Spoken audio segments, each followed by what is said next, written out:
So, in my opinion, I would have to say to you that probably one of the biggest factors in someone becoming, successful and being financially stable is the partners that you select, your life partner. And honestly, I don't think it even matters what age that you end up really settling down and deciding to have kids. I mean, there's some factors there, but it's really the actual partner. When the wife and I met, I was completely introduced to earth-shattering sort of way of thinking in that I think our first date was like an hour or something like that.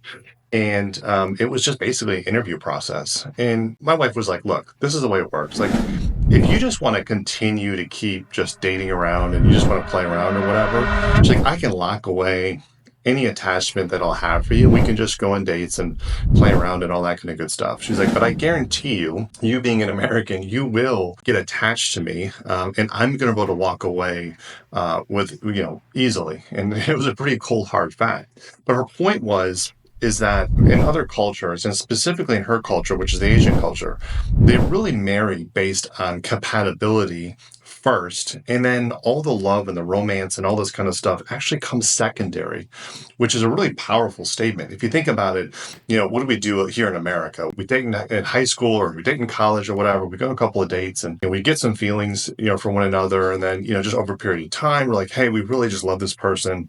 And, we commit, we get married, we have kids. And if we already know 50-60% of those end up in divorce. And I would say many, many more of those end up in marriages that are just simply not happy or just not fruitful for the kids, for the partners, for just the entire family. The difference in the Asian culture is they really start off in the beginning to ensure compatibility. They make sure that, what are you going to do with your money? How are you guys going to work? How are you going to share time? What are the roles that a husband and wife are going to play in the relationship? They really determine that mental capacity, compatibility, education, drive, all of that is right and equal. Then, and only after then, they say, okay, compatibility seems like it's a good, this is a good match. Now let's court each other. Now let's see if there's a connection there. Let's see if there's passion and romance.